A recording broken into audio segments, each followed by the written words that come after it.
இப்போ உங்களை பற்றி நான் லேசான இன்ட்ரொடக்ஷன் கொடுத்துட்றேன்.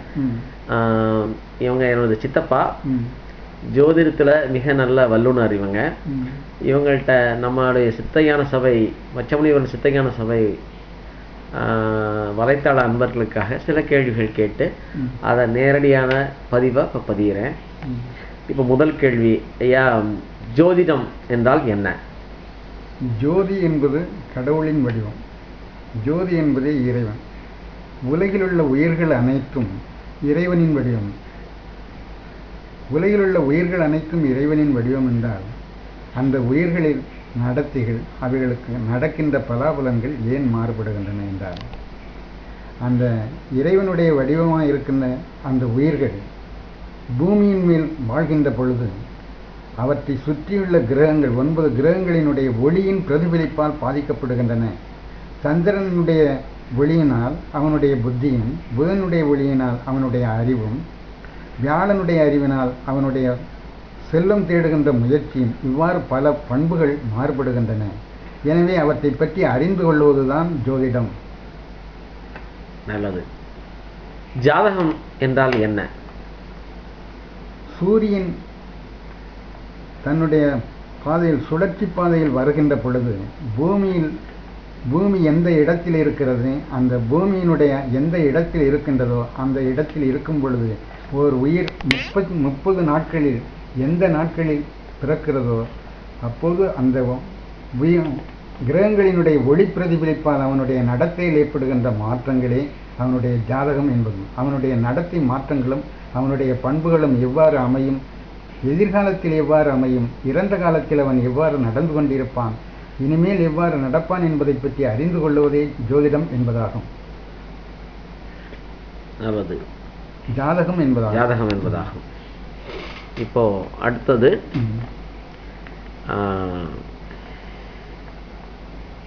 கிரக பலன்கள் என்பது மாற்றக்கூடியதா? கிரக பலன்கள் என்பது மனிதனுக்கு மனிதன் அது மாறக்கூடியது. ஒவ்வொரு மனிதனும் ஒரு குறிப்பிட்ட நேரத்தில், ஒரு குறிப்பிட்ட வருடத்தில், குறிப்பிட்ட மாதத்தில், குறிப்பிட்ட நாளில் பிறக்கிறான். என்றாலும் கூட அந்த குறிப்பிட்ட நாளில் பூமிக்கு வருகின்ற 7 கிரகங்களிலிருந்து வருகின்ற ஒளியின் பிரதிபலிப்பால் அவனுடைய உடல் பாதிக்கப்பட்டு, அவனுடைய புத்தியும் பாதிக்கப்பட்டு, அதனால் அவனுடைய நடத்தையில் ஏற்படுகின்ற மாற்றங்களால் அவனுடைய பலன்கள் பாதிக்கப்படுகின்றன. அவனுக்கு பலன்கள் ஏற்படுகிறது என்பதே அதனுடைய பொருள். கிரகங்கள் 7 என்பதை மட்டும் குறிப்பிட்டீர்கள். ஆனால் நவகிரகங்கள் என்று சொல்லும் மீதி 2 கிரகங்களும், அந்த 2 கிரகங்களும் சூரியன், பூமி, சந்திரன் ஆகிய 2 கிரகங்களினுடைய நிழல்களே சாயா கிரகங்கள் எனப்படுகின்றன. ஆனால் அவை பிராணங்கள், ராகு என்றும் கேது என்றும் வர்ணிக்கிறார்கள். ஆனால் உண்மையில் அவை எதிரில் சுழல்கின்றன என்றால் அந்த நிழல்கள், ஒரு பொருளினுடைய நிழலானது ஆன்டி கிளாக்வைஸ், ஒளி செல்லும் திசைக்கு எதிரில் சுழலும், எதிர் திசையில் செல்லும் என்பதுதான் விதி. ஆகவேதான் ராகுவும் கேதுவும் எதிர் திசையில் செயல்படுகின்றன. நன்றி. அடுத்த கேள்வி, விதி என்பது என்ன? விதி இந்த உயிருக்கு இந்த கிரகங்களால் ஏற்படுகின்ற செயல்களினால் அவனுடைய இறுதியில் அவன் எந்த முடிவை அடைவான் என்பதுதான் அது விதி எனப்படுகிறது. அவனுடைய பிறப்பிலிருந்து அவனுடைய செயல்பாடுகளினுடைய முடிவு, அவன் பிறக்கும் பொழுது அவனுடைய இயக்கம் தொடங்குகிறது. அவன் இயக்கம் தொடங்கி அவன் எவ்வாறெல்லாம் இயங்கினான், அவன் வாழ்வில் எவ்வாறு அவனுடைய வாழ்க்கையில் என்னென்ன நிகழ்ச்சிகள் நடந்தன என்பதெல்லாம் இறுதியில் அவன் ஒரு முடிவை அடைகிறான். அந்த முடிவுதான் அவனுடைய விதி எனப்படுகிறது. அந்த விதியானது கிரகங்களால் தீர்மானிக்கப்படுகிறது. எனில் விதியை மாற்ற இயலுமா? விதியை மாற்றுவது என்பது மனிதனால் இயலாத காரியம். விதியை மாற்ற முயற்சிக்கலாமே வெளியே விதிதான் இறுதியில் வெல்லும் என்பது முடிவான முடிவு. சித்தர்கள் விதியை வென்றிருக்கிறார்களே, ஏன், எப்படி? சித்தர்கள் விதியை வென்றிருக்கிறார்கள் என்றால் அவர்கள் விதியை மாற்றி அமைத்திருப்பார்கள். அந்த மாற்றியமைக்கக்கூடிய தன்மையானது உயிருக்குத்தான் உண்டு. அவர்கள் உயிரின் அந்த உயிராகவே மாறிவிட்ட பின்பு அந்த விதியை மாற்றி அமைக்க முடியும். உயிர்தான் விதி. உயிரே இறுதியில் ஒரு செயலை செய்துவிட்டு இறுதியில் மற்றொரு செயலை தொடங்குகிறது. அந்த செயல் முடிகின்ற பொழுது அது விதி எனப்படுகிறது. நல்லது. ஒரே ராசியில் உள்ள பலருக்கு பலன்கள், கிரக பலன்கள், குரு, சனி போன்ற கிரகங்களுடைய பெயர்ச்சிகள் ஒரே போல புத்தகமாக எடுத்து வெளியிடுகிறார்களே, ஒரே ராசிக்காரர்கள் எல்லாருக்கும் ஒரே மாதிரி பலன்கள் நடக்குமா?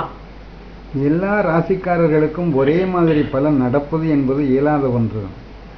அவர்களுடைய ஜாதக அமைப்பில் வெவ்வேறு கிரகங்கள், வியாழன் எந்தெந்த இடங்களில் இருக்கிறானோ அதற்கேற்ப அவர்களுடைய பலன் மாறுபடுமே ஒழிய பொதுவாக எழுதுகின்ற பலன் பொது பலன் சரியாக இருக்கும். ஆனால் தனிப்பட்ட முறையில் அந்த பலனானது வேறுபட்டுத்தான் அமையும்.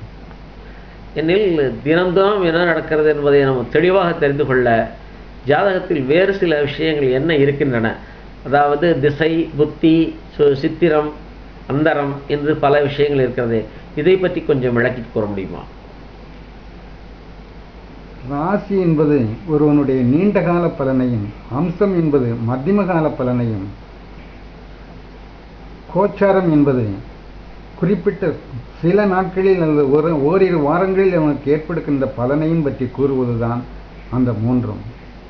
ஆனால் திசையில் புத்தி, சித்திரம் என்பன அவன் குறிப்பிட்ட கிரகமானது எந்த நட்சத்திரத்தில் எந்த சாரத்தில் இருக்கிறது என்பதை ஏற்ப அவனுக்கு பலன் ஏற்படும்.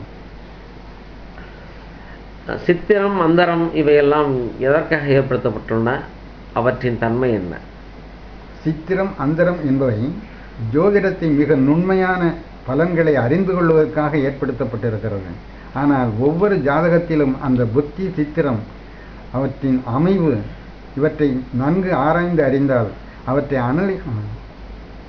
ஆய்ந்தறிவதில் உள்ள திறன்தான் ஜாதகரின் ஜோதிடம் பார்ப்பதனுடைய திறனாகும். ஒரு ஜாதகர் ஒரு குறிப்பிட்ட நட்சத்திரத்தில் பிறந்திருக்கிறார் என்றால், எடுத்துக்காட்டாக ராமன் பிறந்த நட்சத்திரம் புனர்பூசம். அதே புனர்பூச நட்சத்திரத்தில் பிறந்த அனைவருக்கும் இதே போன்று ராமன் போன்று மிக கடினமான ஒரு வாழ்வு அமையுமா, அல்லது ராமன் போன்று மகாபுருஷங்கள் அமையுமா? அவருடைய வாழ்க்கையில் பொதுவாக அவருடைய வாழ்வு பெரும்பாலும் மற்ற கிரகங்களினுடைய அமைப்பு மாறுபடாது இருந்தால், ராமனுடைய ஜாதகத்தை போல எல்லோருக்கும் ஒரே மாதிரி கஷ்டமான வாழ்க்கையை அமையும் என்று சொல்ல முடியாது. சிலருக்கு நல்ல வாழ்க்கை கூட அமையலாம். புனர்பூச நட்சத்திரத்திலேயே வெவ்வேறு மாதங்களில் வெவ்வேறு வருடங்களில் பிறந்தவர்களுக்கு வெவ்வேறு பலன்கள், நல்ல பலன்களும் ஏற்படக்கூடும், தீய பலன்களும் ஏற்படக்கூடும். ஒரு ஜாதகருக்கு எடுத்துக்காட்டாக அஸ்வினி நட்சத்திரம் கேது திசையில் ஆரம்பிக்கிறது. அதுலேருந்து 9வது நட்சத்திரம், அடுத்து மறுபடியும் கேது திசை, அதுலேருந்து 9வது நட்சத்திரம், அதே கேது திசை. இதுபோல் ஏன் ஜாதகத்தில் அமைத்திருக்கிறார்கள்? 9வது நட்சத்திரம்